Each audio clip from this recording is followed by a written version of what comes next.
Bonjour à toutes et à tous. Je me présente, Hélène Arinck, chargée de marketing pour les entreprises à la CARSAT du Sud-Est. Nous sommes réunis aujourd'hui pour un webinaire d'environ 1 heure afin d'aborder le thème de la prévention des chutes de hauteur et des chutes d'objets lors des livraisons de matériaux. Donc, avec moi pour aborder ce sujet, Céline Folcher-Herteler, contrôleur de sécurité à la CARSAT du Sud-Est pour le département des Hautes-Alpes, et David Bautreau, également contrôleur de sécurité et référent BTP à la CARSAT du Sud-Est.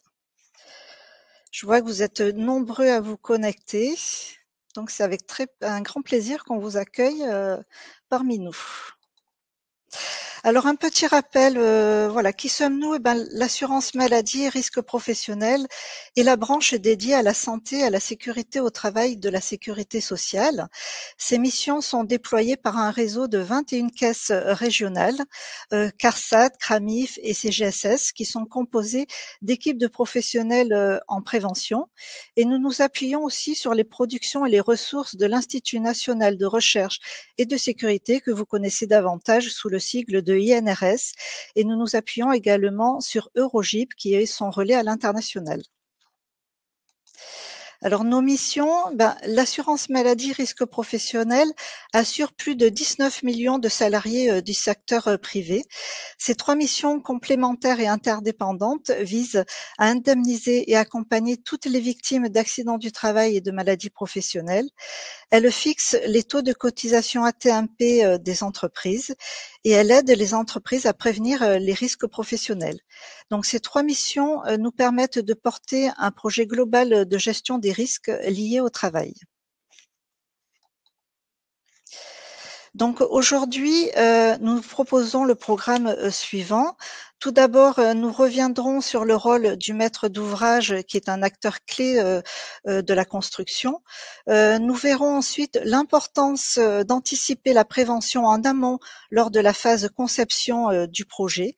Et enfin, vous découvrirez en images les bonnes pratiques attendues sur un chantier. Et nous consacrerons une quinzaine de minutes à la fin de cette présentation pour répondre à vos questions. Donc nous sommes réunis aujourd'hui dans une salle virtuelle de Livestorm. N'hésitez pas à poser vos questions dans l'onglet questions en bas à droite de votre écran. Si vous voulez nous faire partager votre expérience ou des commentaires, utilisez l'onglet chat également en bas à droite de votre écran. Et vous pourrez télécharger la documentation qui est mise à votre disposition dans l'onglet apps, en bas également en bas à droite de votre écran où il y a les 3 petits points. Donc, je vous propose de rentrer dans le vif du sujet tout de suite en répondant à un petit questionnaire, à un petit sondage qui va s'afficher. Donc, à partir de quelle hauteur jugez-vous qu'il y a risque de chute? Alors, dès que l'on quitte le sol, à partir de 1 mètre de hauteur ou au-delà de 3 mètres.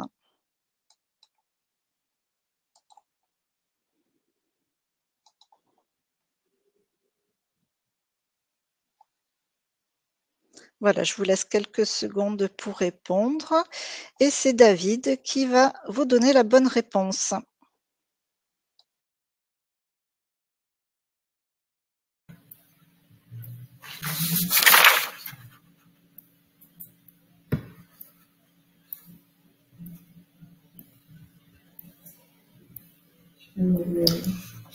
Bonjour, donc David Bautreau, contrôleur de sécurité à la CARSAT du Sud-Est, basé à Marseille.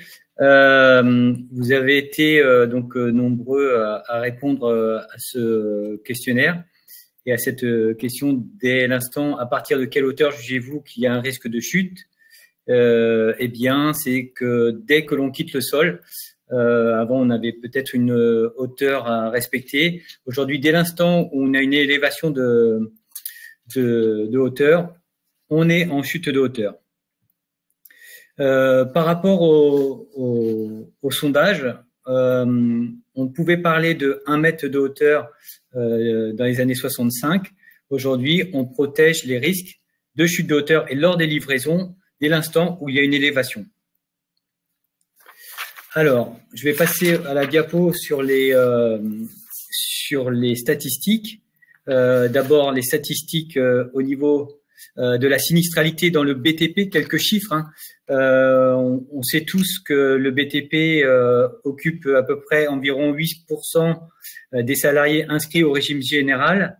Cependant, il génère des accidents mortels et c'est environ 20%. Les chutes de hauteur, en fait, première cause d'accident grave et mortel, eh bien, on le sait.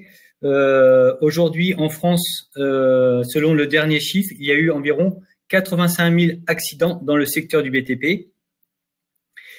Et le travail en hauteur fait partie de l'environnement de travail sur les chantiers et notamment lors de l'intervention des corps d'État secondaires.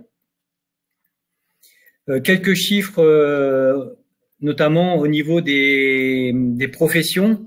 On sait que parmi les métiers les plus touchés par les accidents du travail, on retrouve la charpente couverture à 40% et la maçonnerie gros œuvre, pardon.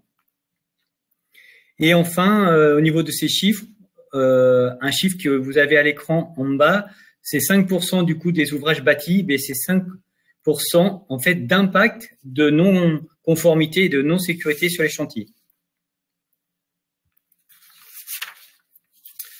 Comme l'a dit Hélène tout à l'heure, en fait, 3 moments aujourd'hui. Donc, le maître d'ouvrage, acteur clé de la construction. Ce maître d'ouvrage, comme il est acteur clé, eh bien, il est aussi décisionnaire. Hein. Le maître d'ouvrage, il joue un rôle fondamental dans le processus de la construction en tant qu'initiateur et principal responsable d'un projet. Il a, de par ses fonctions et ses responsabilités, des actions à mener et des actions à mener en amont. En effet, hein, c'est les maîtres d'ouvrage avec les acteurs de l'acte de construire, que sont les maîtres d'œuvre et le coordonnateur.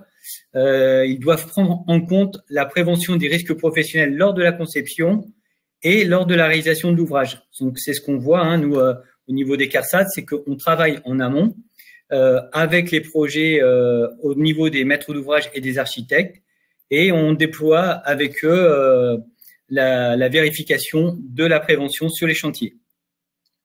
Mais pour cela, on s'appuie aussi sur un article du Code du travail et notamment par rapport aux principes généraux de prévention.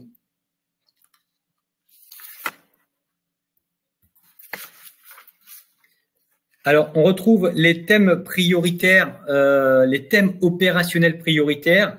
Alors, c'est un vocabulaire qui a été déployé depuis 2018 au niveau des CARSAT. Et ces thèmes opérationnels prioritaires, aujourd'hui, on va plus s'intéresser au logement et bureaux. On rappelle que au niveau des maîtres d'ouvrage exploitants, la CARSAT Nord de France avait été intervenue là-dessus. Donc, au niveau des thèmes opérationnels prioritaires, ils sont au nombre de 5. Cependant, ils ont en fait des objectifs, ces thèmes opérationnels prioritaires.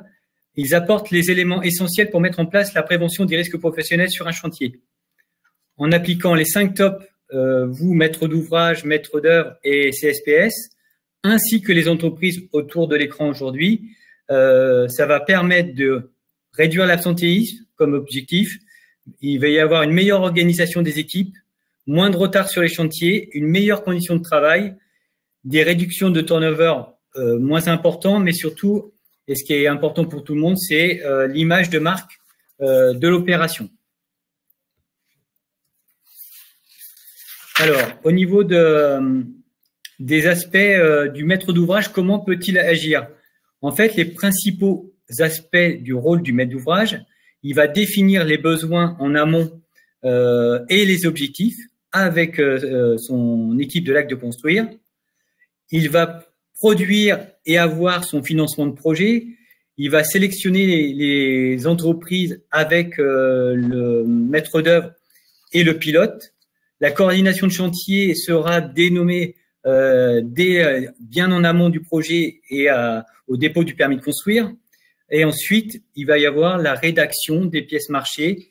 Et dans cette rédaction des pièces marchées, c'est là où on va retrouver la mise en commun des moyens et notamment la mise en commun des manutentions et des aides pour prévenir les chutes de hauteur.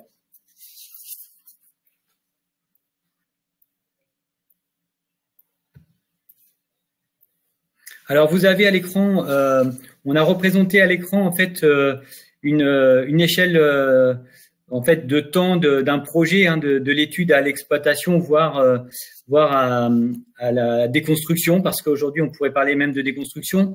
Mais surtout, on s'aperçoit que la garantie d'un projet en termes de prévention, de gains et de faisabilité, eh bien, se gagne en fait au moment des études, au moment de l'analyse et au moment de la rédaction des pièces marché. Alors, 3 conditions indispensables, hein, c'est que j'en ai parlé, hein, désigner le coordonnateur de sécurité le plus tôt possible. Ça va permettre d'établir les documents, d'établir les règles du jeu et surtout de rencontrer les entreprises bien en amont. Définir et formaliser les modalités de coopération entre le coordonnateur et le CSPS. Eh bien, on sait que entre le coordonnateur et le maître d'œuvre, pardon, ça va permettre de définir les moyens mis en œuvre et enfin faire intégrer les propositions du CSPS, donc dans le plan général de coordination et le document d'intervention ultérieure sur l'ouvrage dans les pièces marchées, donc dans les CCTP. On le verra avec dans la 3e partie, hein, les pratiques chantier. Alors, comment agir auprès du maître d'ouvrage, enfin, comment agir pour le maître d'ouvrage par rapport, en fait, à son action? Aujourd'hui, eh bien, l'objectif visé, hein, consiste à mettre à disposition des corps d'État concernés pendant toute la durée du chantier. Et là, j'insiste, hein, pendant toute la durée du chantier, des moyens communs de prévention de ces risques.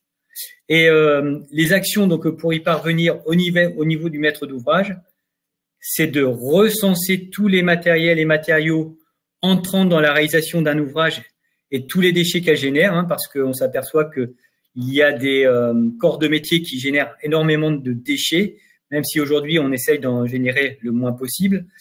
Réduire le plus possible le nombre de déplacements des matériels et matériaux, parce qu'on sait que ça coûte, hein, utiliser ce chantier. Tout à l'heure, je vous ai parlé des 5%. Organiser la mise en commun des moyens de manutention et de levage.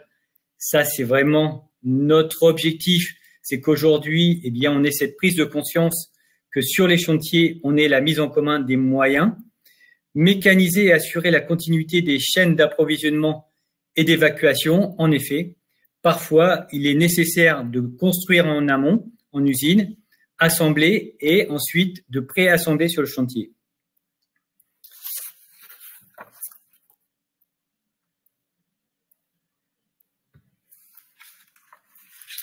Alors, on a parlé, et le message qui est passé actuellement, c'est d'anticiper en amont les phases de conception.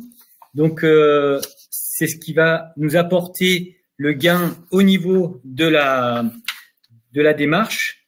Donc, anticipation en amont. Eh bien, pour cela, on va avoir les thèmes opérationnels prioritaires qui vont être déclinés dans les pièces marchées. Mais dans les pièces marchées, ça va être le plus en amont possible. Et au niveau des pièces marchées, on va avoir le top gestion des manutentions et des approvisionnements. Ce thème opérationnel prioritaire, il est intégré de façon systématique dans les pièces marchées et on doit retrouver dedans la gestion des aires de livraison, de stockage et surtout le document harmonisé d'organisation des livraisons.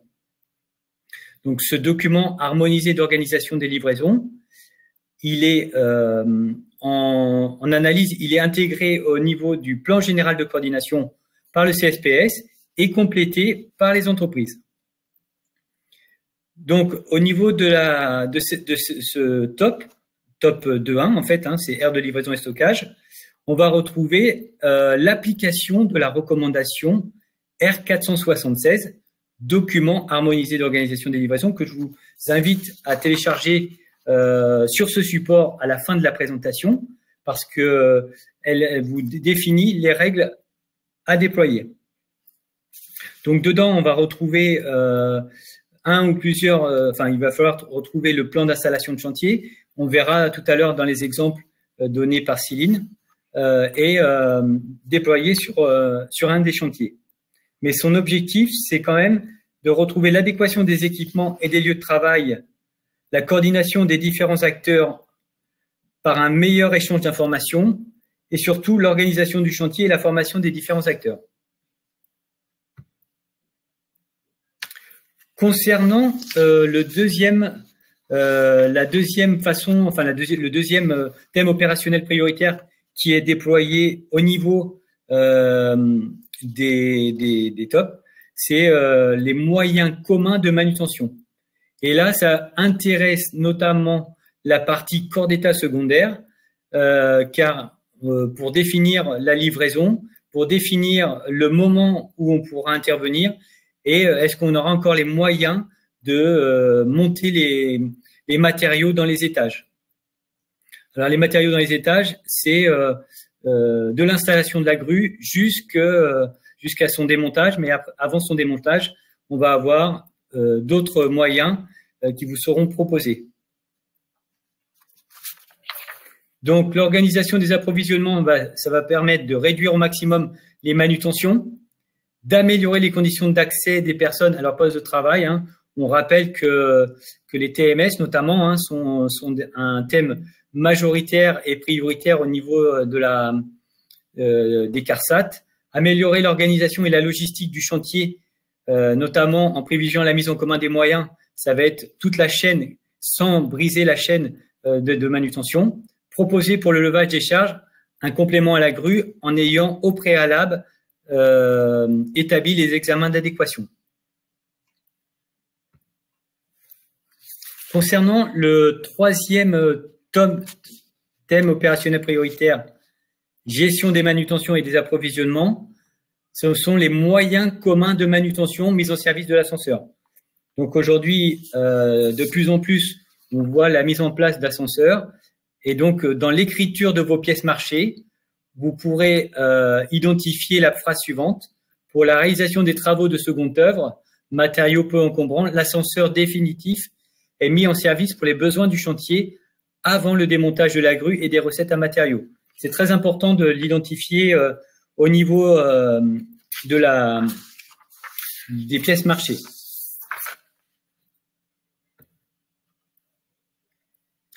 Enfin, on va retrouver le thème opérationnel prioritaire, gestion des manutentions et des approvisionnements, c'est la mise en œuvre d'une plateforme de transport.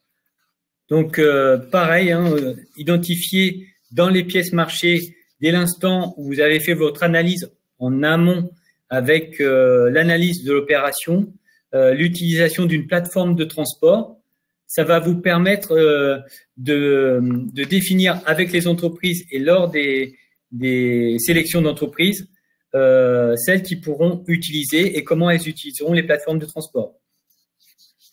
Au niveau de cette plateforme de transport, on pourra aussi parler dans les CCTP de corps d'état susceptibles d'utiliser des recettes à matériaux.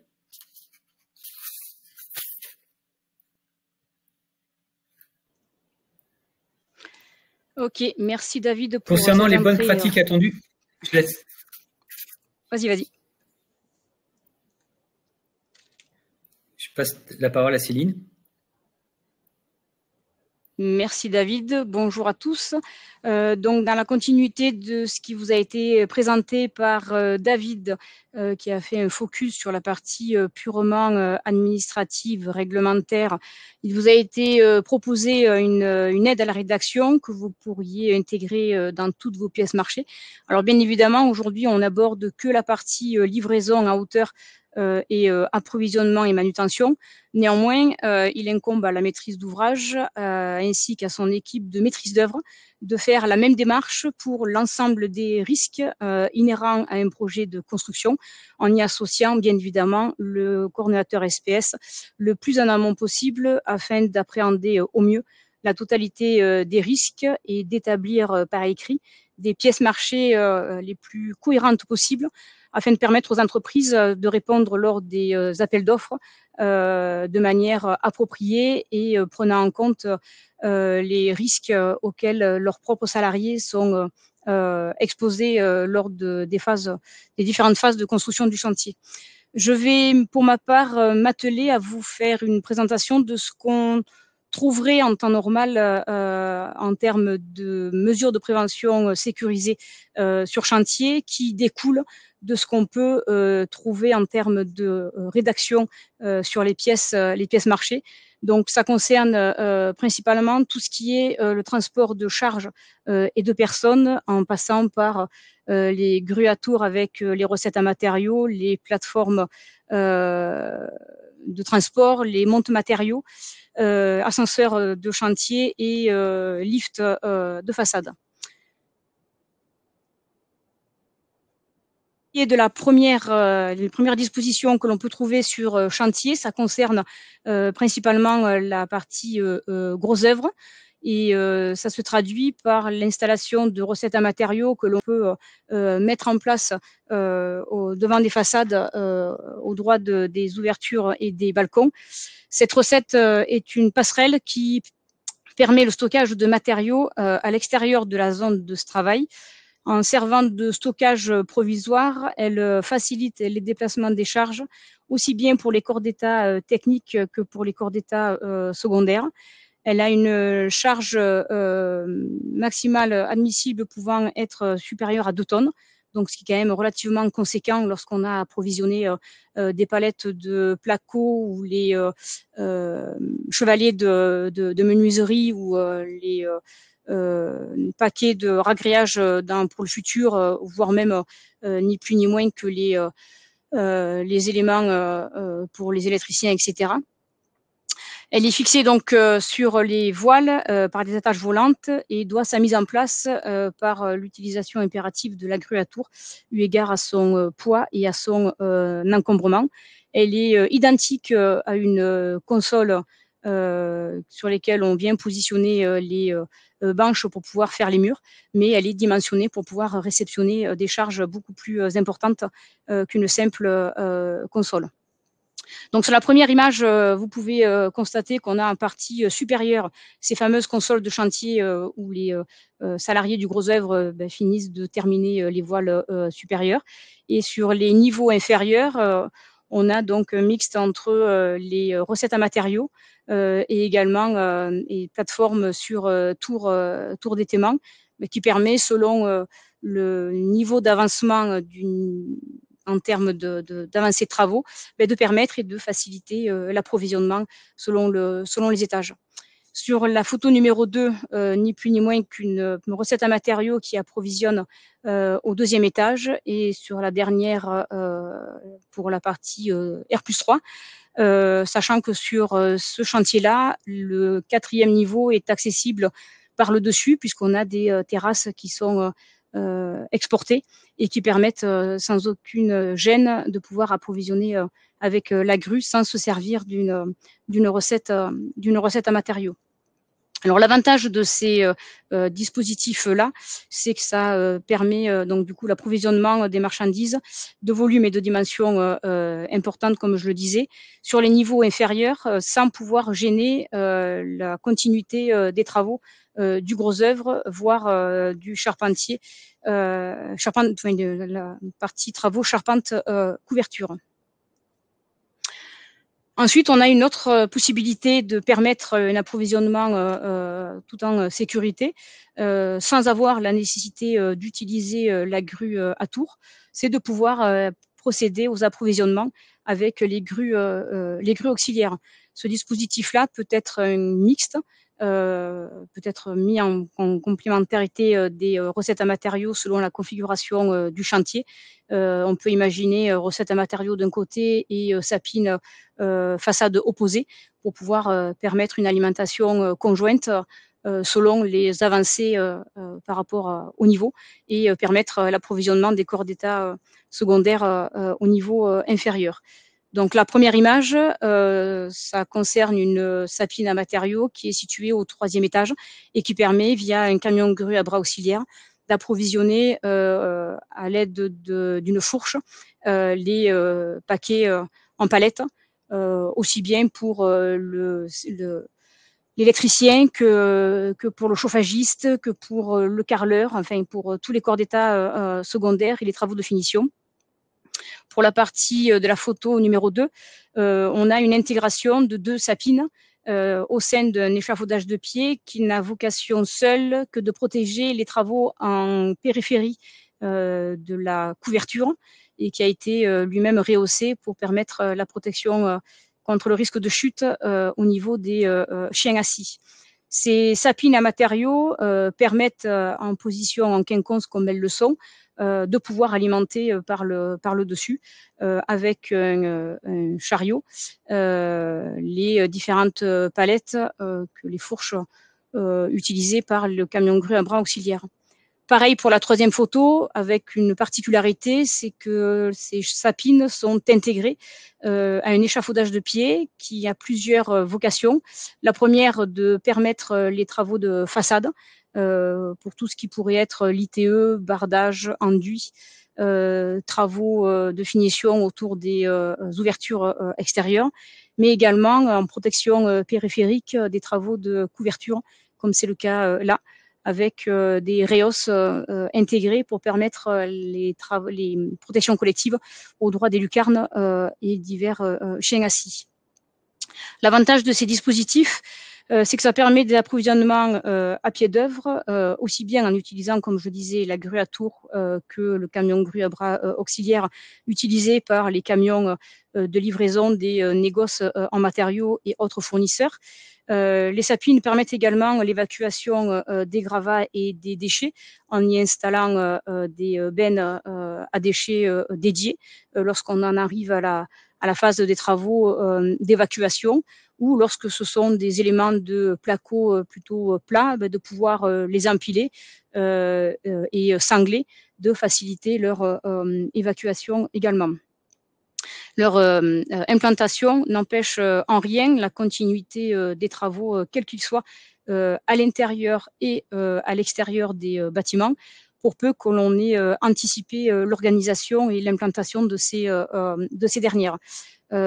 Ces sapines limitent fortement du coup le risque de chute de hauteur au moment de l'approvisionnement et de l'évacuation des déchets, comme on peut le voir assez souvent sur chantier. Troisième possibilité d'approvisionnement en sécurité, là on rentre sur des éléments un petit peu plus costauds, puisqu'on part sur des typologies de type plateforme de transport, monte-matériaux et lift, comme peuvent l'illustrer ces trois photos.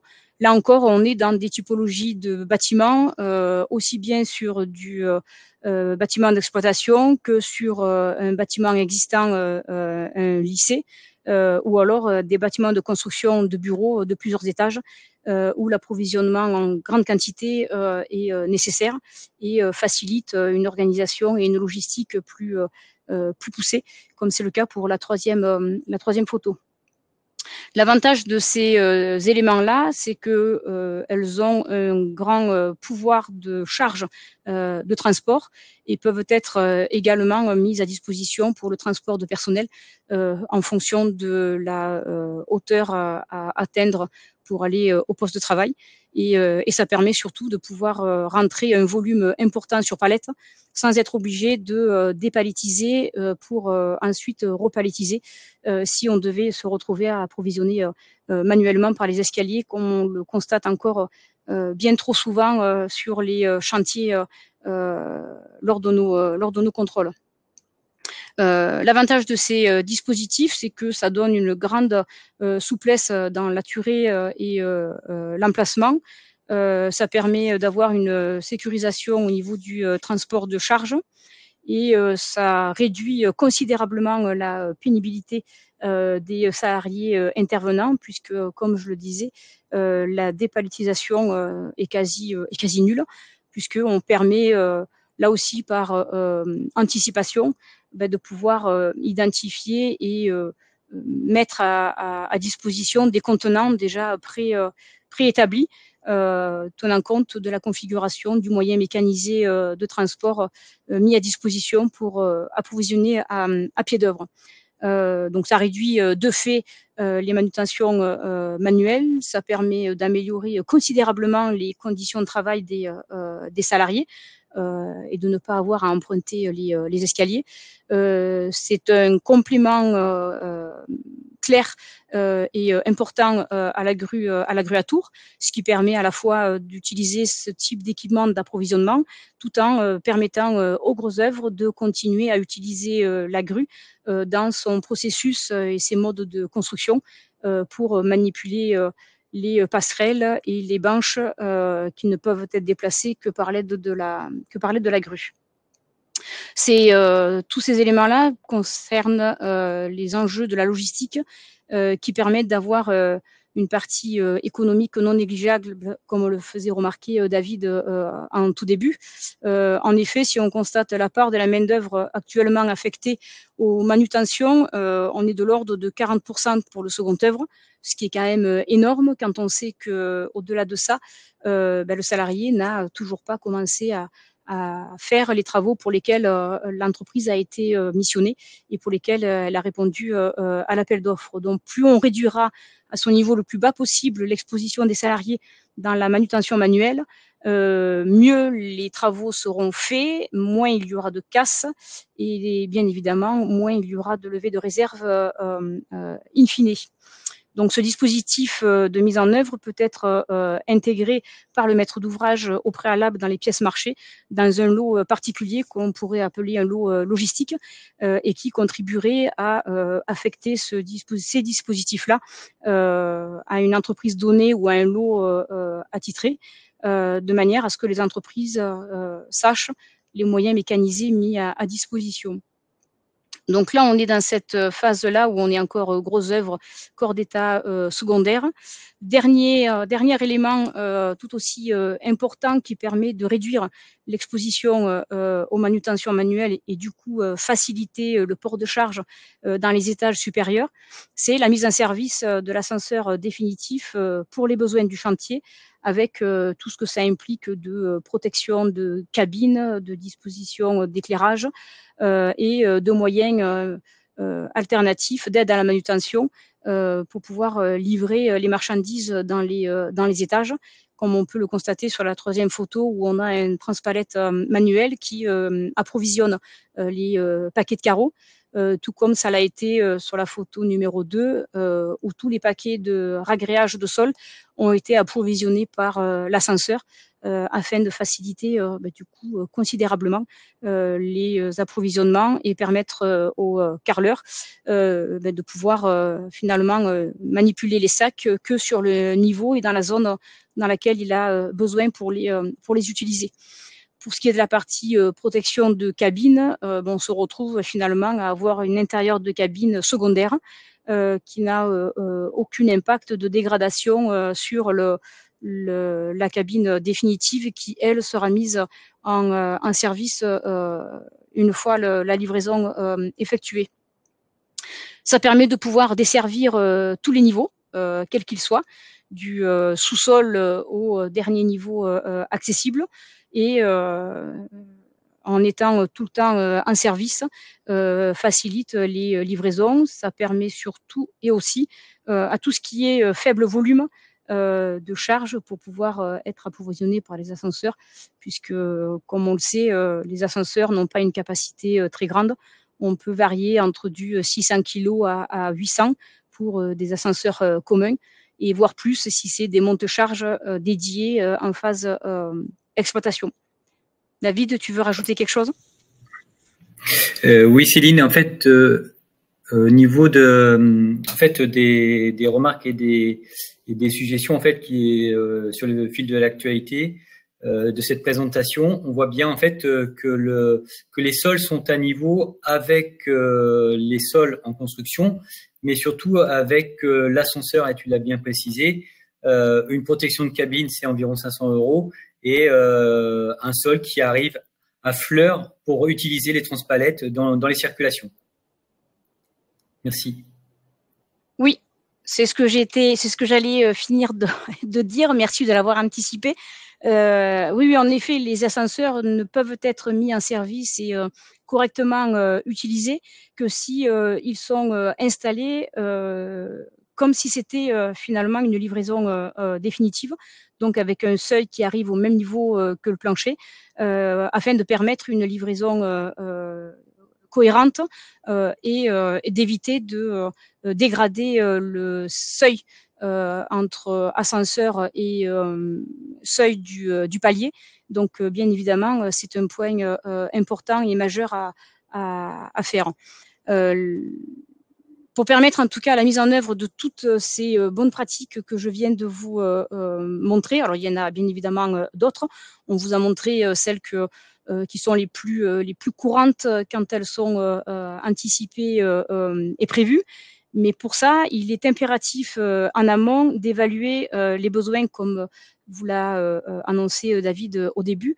Et cette analyse des besoins rentre dans cette démarche logistique de chantier et elle détermine la circulation et le transport des personnes, la nature et les caractéristiques des charges à approvisionner à pied d'œuvre, le colisage de ces dernières et comment elles sont transportées, et également le trajet entre le point de livraison, c'est-à-dire comment c'est livré sur le chantier, jusqu'au poste du travail à l'intérieur du bâtiment au niveau concerné. Cette analyse est préalablement faite au moment de la programmation vis-à-vis du projet par la maîtrise d'œuvre, mais doit également être aussi l'occasion pour l'entreprise qui aura répondu à l'appel d'offres, de réfléchir sur les moyens de livraison, les moyens de déchargement et les moyens de manutention horizontale qu'elle-même devra prévoir pour pouvoir respecter ce qui aura été décidé par la maîtrise d'ouvrage et la maîtrise d'œuvre sur l'organisation des livraisons. Et ce qui nous amène à aborder d'un peu plus près les livraisons au travers des prestataires extérieurs au chantier, que sont les négoces de matériaux. En effet, ces négoces interviennent dans l'organisation de livraison sur les chantiers, mais en étant des prestataires pour le compte des entreprises du chantier. Elles sont souvent livrées à elles-mêmes, sans faire de jeu de mots, et n'ont généralement pas les infos de comment ils vont réaliser les livraisons, ou en tout cas des informations très light. C'est pourquoi il est nécessaire qu'un protocole de sécurité soit établi entre le négoce et l'entreprise pour qui le négoce livre.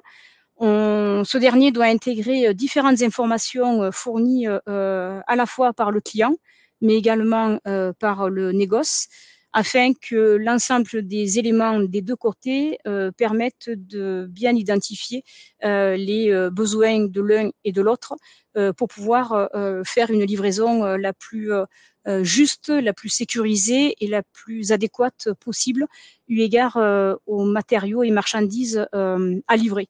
Alors, comme vous le voyez à l'écran, ce que doit fournir le client et ce que doit fournir le négoce. On est à peu près dans les mêmes objectifs, sachant que le client, lui, doit impérativement indiquer toutes les règles de sécurité liées au chantier, avec les lieux de livraison contenus sur le plan d'installation de chantier, mais doit également fournir et indiquer si des moyens de levage complémentaires sont mis à disposition sur chantier, notamment la grue, ou si c'est le négoce qui doit prévoir son propre moyen de déchargement, auquel cas il doit aussi avoir connaissance de comment doit être livrée la marchandise sur chantier. C'est une analyse critique des conditions d'exécution des chantiers qui doit être faite. Un très grand nombre de chantiers sont réalisés avec une préparation et une organisation insuffisante, comme le révèle quantité d'observations que l'on peut faire sur le chantier lors de nos contrôles. Les mesures de prévention ne sont pas mises en œuvre et les facteurs de risque se cumulent. principale caractéristique de la charge, on se retrouve dans 50% des cas, c'est le fournisseur qui conditionne sous emballage et livre sur le chantier. L'entreprise n'a donc pas la maîtrise du poids et de la géométrie des colis qui devront être manutentionnés sur chantier. Et dans 60% des cas, il y a peu ou pas de prise en compte des dimensions lors de la commande. Les conditionnements ne sont pas adaptés à la configuration des lieux. Et cela signifie que quand on arrive sur chantier, du coup, le chauffeur, c'est débrouille-toi comme tu peux, mais il faut que tu livres. Voilà, sans tenir compte des prérogatives et des obligations des uns et des autres. Ce qui m'amène à faire un petit focus spécifique sur les livraisons sur chantier, qui ne peut répondre qu'à 3 possibilités réglementaires et les plus sécuritaires possibles, comme définies dans l'encart vert de gauche. C'est soit le camion livre au sol ou pied du bâtiment sur la zone de livraison dédiée et sera repris dans un second temps par la grue pour livrer là où l'entreprise en aura besoin. Soit le camion livre sur une recette en matériaux ou une sapine dédiée située au niveau, au droit de l'ouverture ou sur une terrasse, au droit d'une terrasse ou d'une ouverture pour un approvisionnement à pied d'œuvre, soit depuis le camion sur une terrasse dédiée qui permet par contre une livraison par le dessus si cette dernière a bien les résistances et les dimensions requises par rapport au paquet à livrer. Un petit rappel de ce qui est par contre formellement interdit de faire sur chantier et que l'on constate encore malheureusement, c'est la livraison par la méthode dite à la volée, qui consiste à maintenir en charge en suspension en bout de bras de la grue auxiliaire au droit du balcon ou d'une ouverture, pendant que les salariés dépalettisent la charge depuis le plancher du bâtiment, qui, vous en conviendrez, sont des situations que si le paquet échappe des mains du salarié, de 2 choses. Soit le paquet tombe avec le risque que ce soit un salarié qui sorte du bâtiment à l'aplomb et qui se le prenne sur la tête ou sur l'épaule, soit, encore pire, que le salarié qui est en train de dépalettiser parte lui-même avec la charge. Et la deuxième action qui est strictement interdite, c'est de déposer les garde-corps devant le balcon pour y déposer la charge en vue d'être dépalettisé et rentrer dans le bâtiment. C'est pourquoi sur le 05, il y a une action qui a été initiée avec un des négoces en matériaux afin de s'approprier un protocole de livraison spécifique rédigé par l'un d'entre eux en y regroupant les différentes informations nécessaires pour effectuer une livraison en sécurité sur chantier. Alors, pourquoi un protocole de livraison spécifique? Vous pourriez me dire que le protocole de livraison qu'on peut avoir dans d'autres configurations suffirait. Je vous dirais que cet élément-là permet aux négoces en matériaux de pouvoir avoir une vision beaucoup plus poussée, beaucoup plus claire et beaucoup plus explicite sur les moyens que lui doit mettre en œuvre pour pouvoir livrer la marchandise sur chantier, à savoir le camion, les appareils de levage, la situation où il doit livrer la marchandise et quelles sont les marchandises à livrer, ce qui permet, lors de l'échange avec le client, de pouvoir être certain que ce que le client veut, le négoce en matériaux peut. Et on a souvent cette incohérence sur chantier où les deux n'ont pas échangé en amont. Et c'est bien souvent le négoce qui subit un peu les nécessités de chantier et qui fait des choses qu'il ne devrait pas. Et il engage de fait sa propre responsabilité lors de ces actions-là. D'avoir fait ce protocole de livraison, finalement, ça permet à 2 entités, clients et négoce, d'échanger, d'anticiper et aussi de responsabiliser l'entreprise vis-à-vis de l'organisation de chantier, de pouvoir faire remonter tous les éléments que le négoce a besoin pour pouvoir envisager une livraison en sécurité. Donc, grossièrement, on a sur ces protocoles de livraison des thématiques qui sont liées donc au lieu de livraison, les véhicules et matériels utilisés par le transporteur, la nature et le conditionnement de la marchandise, la quantité à livrer, bien évidemment, puisqu'en fonction de la quantité, tout ne se livre pas forcément au même endroit. Il faut peut-être anticiper des zones de livraison spécifiques. Et tous ces éléments-là doivent être identifiés sur le plan d'installation de chantier, encore une fois, pour que la corrélation entre le négoce et l'entreprise pour qui il livre soit la plus pertinente, la plus cohérente et de fait la plus juste possible. Voilà, David, je te repasse la main. Ou je peux répondre à des questions s'il y en a. Oui, on peut.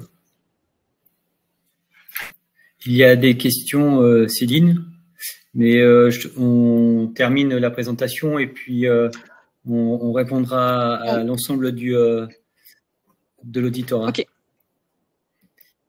Voilà, donc le quatrième moment de cette présentation, on a vu que dans les premiers temps, enfin le maître d'ouvrage avec son CSPS et son maître d'œuvre doit définir les règles du jeu en amont de l'opération au travers de l'écriture des pièces marchées pour la règle sur les manutentions et la prévention des risques de chute de hauteur.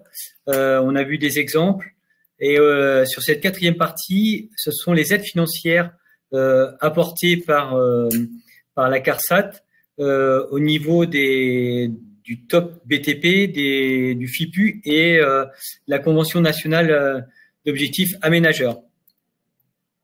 Alors concernant l'aide financière top BTP, pour répondre en fait et aider les entreprises et les maîtres d'ouvrage sur les investissements, on a aujourd'hui la top BTP qui concerne les entreprises de moins de 50 salariés au niveau national et chaque CARSAT gère ce dispositif permettant dans sa région d'être au contact des entreprises et de les accompagner le mieux possible pour investir.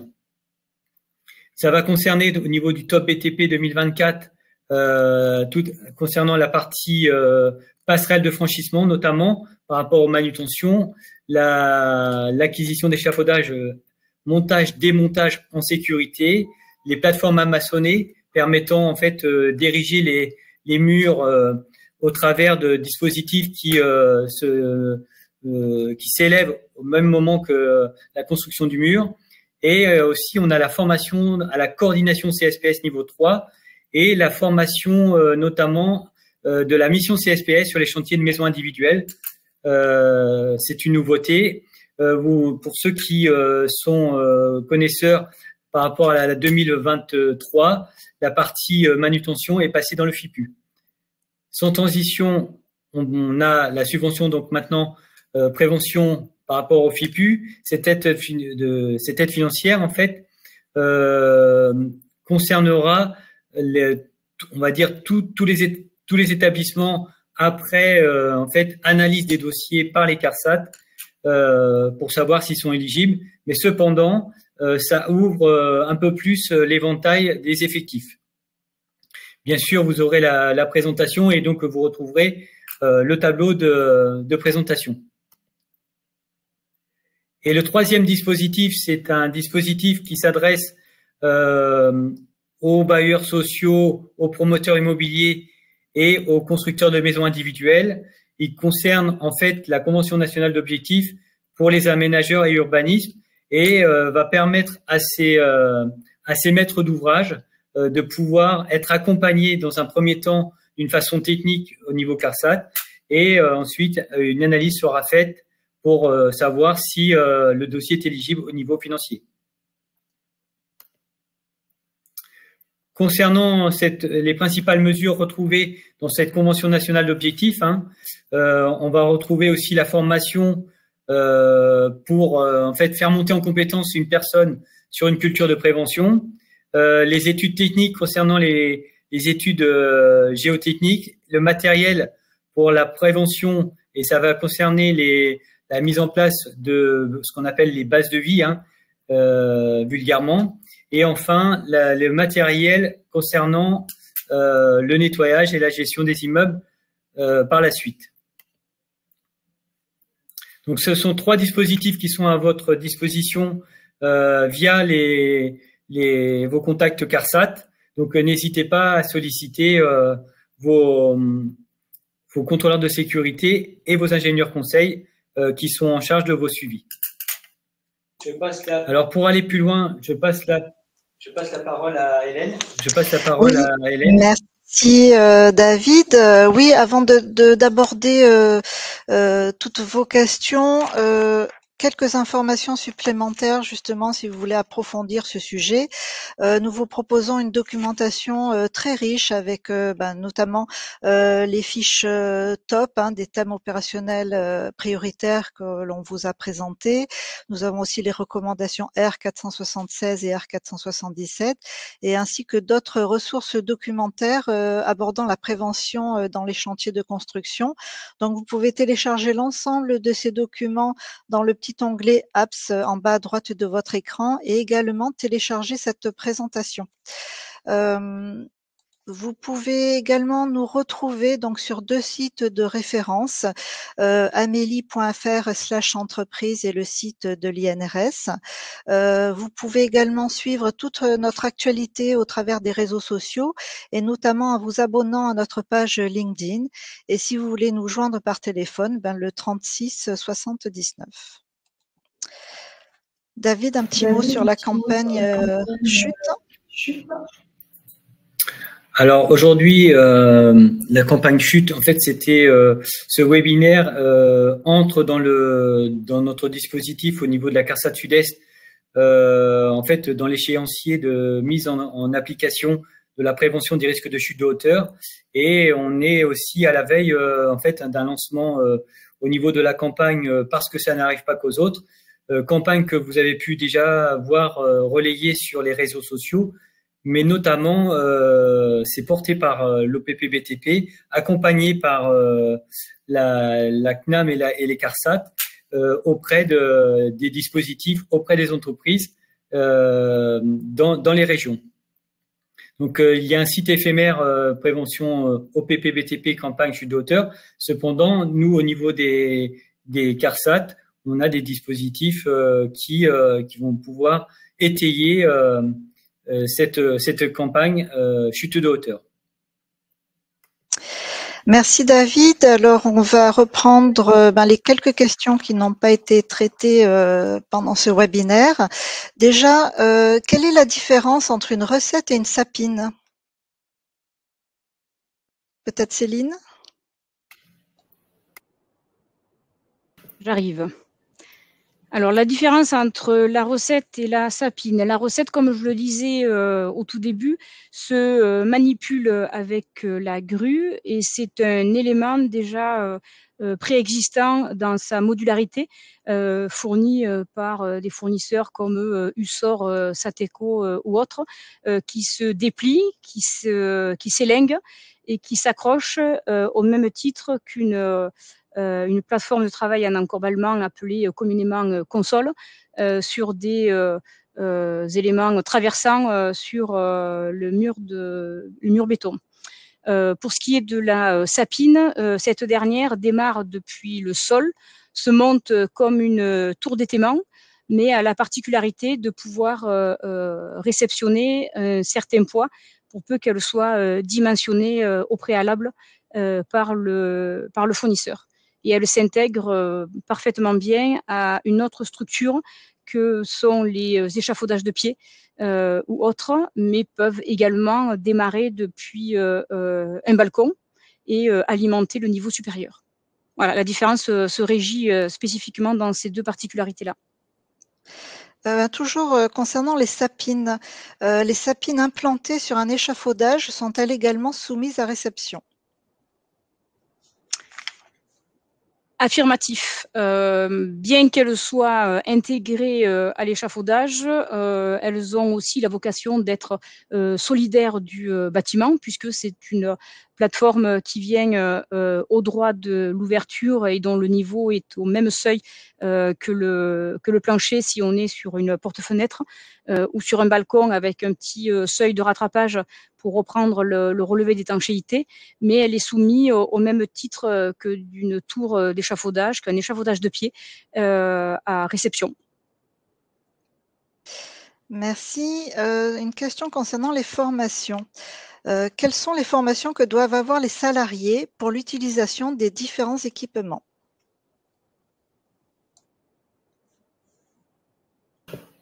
Alors, par je rapport pense à tout ce qui est lift, ouais, monte voilà. matériaux et tout ça? Vas-y, je te laisse répondre, David. En fait, non, mais en fait, c'était au moment de la présentation de l'utilisation en fait des monte-charges extérieures avec l'utilisation des transpalettes pour l'utilisation des équipements. Est-ce que les salariés doivent avoir une formation pour l'utilisation de ces équipements? Nous avons une question d'un organisme de formation qui nous demande s'ils peuvent prétendre à un financement.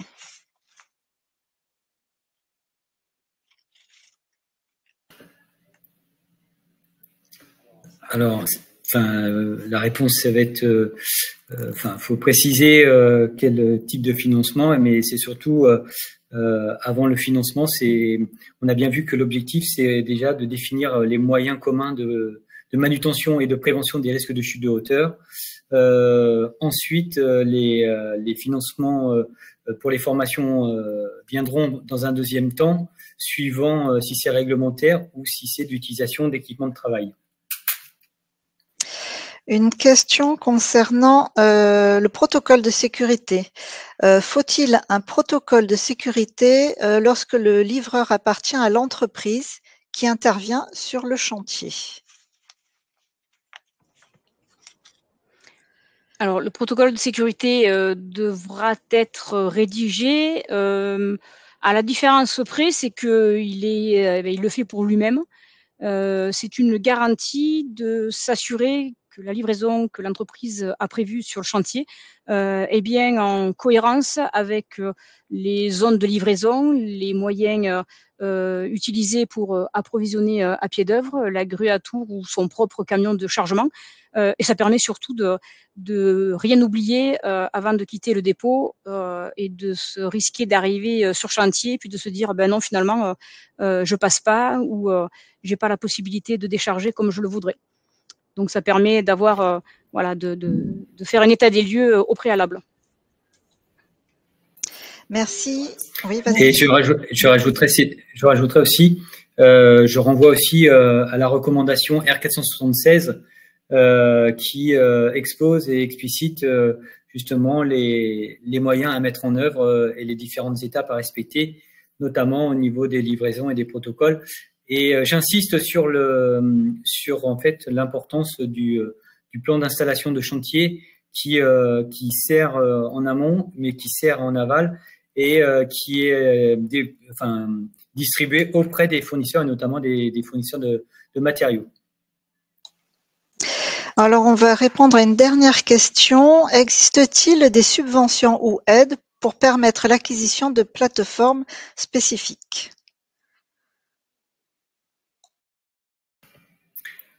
Alors, pour répondre à cette question, au niveau des financements, on a vu que tout à l'heure, la subvention Top BTP pouvait amener à une subvention de plateforme Amazonée.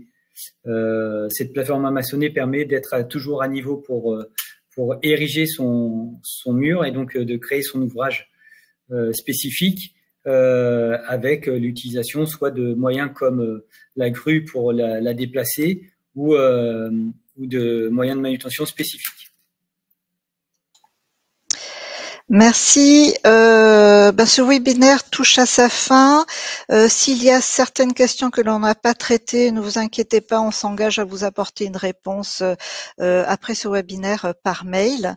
Donc, quelques petites informations avant de vous quitter. Déjà, vous allez recevoir le replay de ce webinaire tout de suite après ce direct. Ça va vous permettre de le revoir et de le partager éventuellement avec vos collaborateurs. Je vous ai mis le lien dans le chat pour c'est un petit questionnaire de satisfaction et c'est très rapide pour y répondre et c'est important pour nous d'avoir toujours votre retour afin de pouvoir répondre toujours au plus près de vos besoins. Pensez également à télécharger cette présentation et l'ensemble des documents, toujours dans le petit onglet Apps en bas à droite de votre écran. Une dernière information également, nous vous proposons un autre webinaire sur l'ensemble des subventions prévention le 10 juin prochain.